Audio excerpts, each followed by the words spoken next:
دعا ده، اللهم صل دعا ده، اللهم ربنا دعا ده، همدا غرنګ ټول هم دعا ده، دام دعا ده. او دا دعا او هغه د کوم چې موږ مونږ کو دي ته هم لکی رسول الله صلی الله علیه و سلم باندې کې الله فرمای په سورته احزاب کې چې ان الله وملائکته یصلون علی النبی، الله او فرشتي دا درود وایي، دعا کوي او سلام کوي پر رسول الله صلی الله علیه و سلم باندې. یعنی تاسو چې کومه دعاګانې پیغمبر علیه السلام ته کوي دا د الله تعالی کوي، یعنی بده باندې امین کوي کني هغه وایي چې همدغه رنګ دی وشي،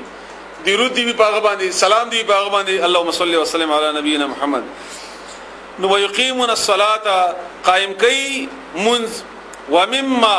او د هغنا دا اصل کې دوه ټکي دي، من ما د هغنا، ما من هغه، من مننا، مما د هغنا رزقنا چې مونږه رزق ورکړی دی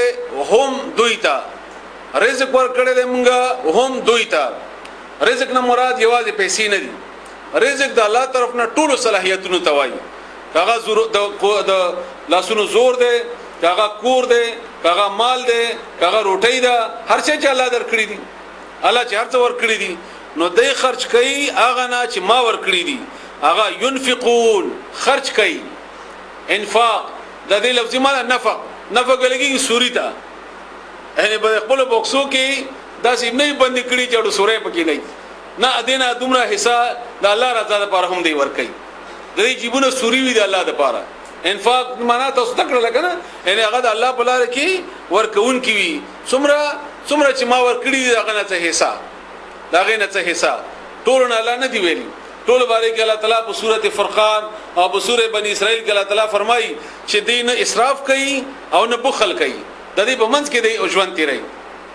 او سورې بقره کې ورستو راځي الله فرمایي دومره خرچه مکه و چې په خیمانه، دغه چې په خیمان چې دنیا دې ملاړه پیسې خو دې ورکړي او آخرت دې ملاړو، دغه چې په خیمان شي نو اجر هم نشو ملاو. نو خرج کوي که روپۍ ده دغه نه څه حصہ، که یو لک دي دغه نه څه حصہ، که یو کروڑ دي دغه نه څه حصہ.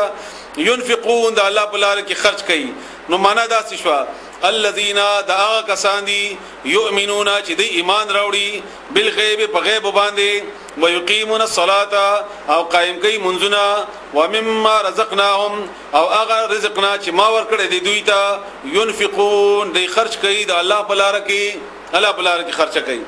والذین او هغه کسان يؤمنون چې هغه ایمان راوړي بما هغه شی باندې انزل چې نازل کړي شو الیکا تا باندې، یعنی قران کریم. دی په قران باندې ایمان راوړي.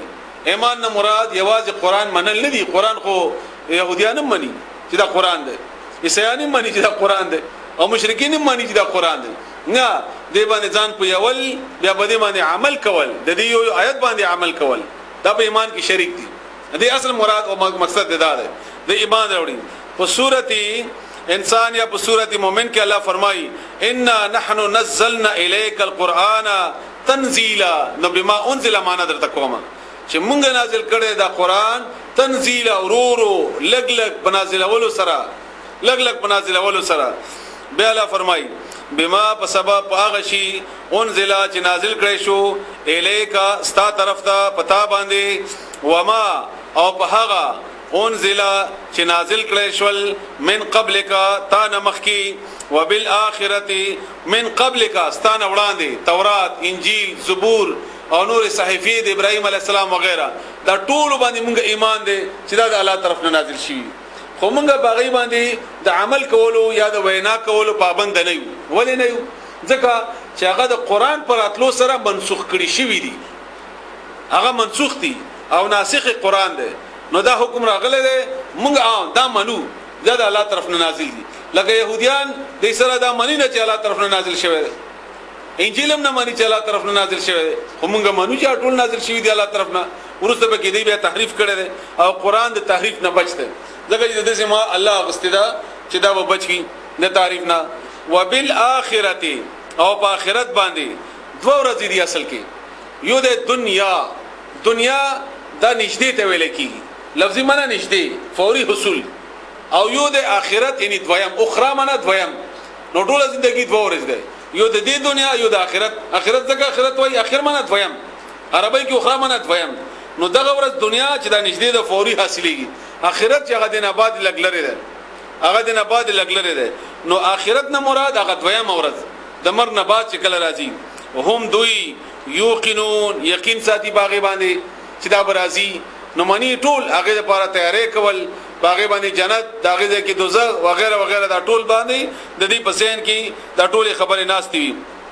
د دې آیت معنا استاد سووري والذین او متقیان هغه کسان دي یؤمنون چې ایمان راوړي بما هغه کتاب باندې انزل چې نازل کړي شو الیکا پتا باندې یاستا طرف ته